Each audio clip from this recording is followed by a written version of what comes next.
In 1814, Francis Scott Key penned what we know today as the Star-Spangled Banner, or the national anthem. And in its final lines, it reveres the newfound nation as the land of the free. But was it really if slavery was still upheld? The literature we'll look at today will prove that the nation we revere as the land of the free had and still neglects the powerless and the underprivileged. We'll first examine a text from Frederick Douglass, a narrative of the life of Frederick Douglass. Douglass's account representing his strive for literacy as a slave and ultimately his own freedom despite all odds. Secondly, we'll also take a look at Soft White Underbelly's interview with Clover, victim of human trafficking, where we will learn about Clover's story of survival.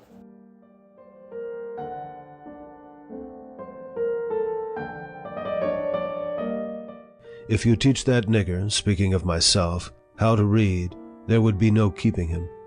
It would forever unfit him to be a slave. They offered to send me to college, and the woman who had taken me refused and wouldn't let me see them anymore, and I never saw them again. In both scenarios, Frederick Douglass and Clover were presented with the opportunity to acquire literacy. For Frederick, that was an elementary education. For Clover, high school and college. But both Frederick Master and Clover's adoptive mother interpreted literacy as a weapon against authority and immediately suppressed it. If Clover were to educate herself about the injustice of her abuse, she would have tried to escape from the reins of her oppressor. And if Douglass were to become literate, he would be equipped with the tools of revolution and no longer be fit to be a slave. Ultimately, in both cases, literacy proves to be a threat to the structures underpinning early American slavery and modern human trafficking. It was never too hot or too cold. It could never rain, blow, hail, or snow too hard for us to work in the field. I was broken in body, soul, and spirit. And I was drugged again as a cocktail waitress in my 20s. And I woke up in a room full of men, must have been about 20 to 30 men. And I was running from door to door screaming. At one time I got down to the lobby, and in the lobby there were people at the counter, and I kept screaming, help me, and I landed on the floor because I could barely walk because they had pulled my legs so far apart that they broke the tendons here in my thighs. And my legs were totally they didn't work. In both cases, those in authority physically beat down Douglass's and Clover's bodies, believing that it would ultimately dissolve their spirits.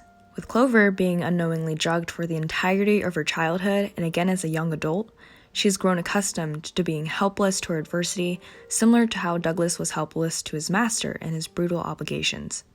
By beating down their bodies, Douglass's master and Clover's assaulters would further retain their power, suppressing their subjects' minds of hope and stopping them from ever attempting to break free of the system. Thus, without any power, without physical, mental, and spiritual strength left, they were forced to believe that there was no escape. This battle with Mr. Covey was the turning point in my career as a slave. It rekindled the few expiring embers of freedom and revived within me a sense of my own manhood. I had a foster sister, and and she chopped off her own arm to here. She had 3 fingers, and that were left that she hadn't destroyed.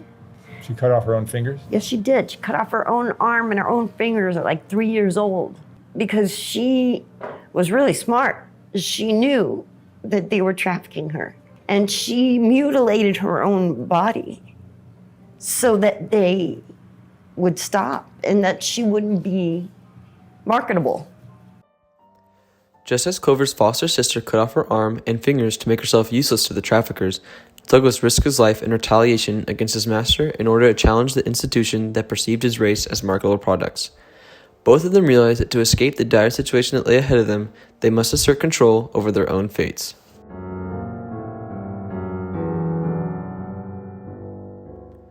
Slavery is mirrored in modern human trafficking. While America is revered as the land of the free, this definition neglects those without authority or privilege. Douglass revealed the systemic injustices against African Americans. Clover exhibited the social inequities of the homeless and foster children. Both systems are sustained by the cruel practice of authority, which overcomes the victim by defeating their body, mind, and soul. A lot of people in the world, that are so messed up, and nobody wants to. Nobody wants to see that or believe that it's going on out there, but it does. It really does. The majority of Americans are blessed with privilege. The privilege to ignorantly look away from both of these forms of slavery without being personally affected. Slavery existed because of early Americans' ignorance to the abuse that Black Americans suffered, and human trafficking continues to exist through the blindness of the privileged American public.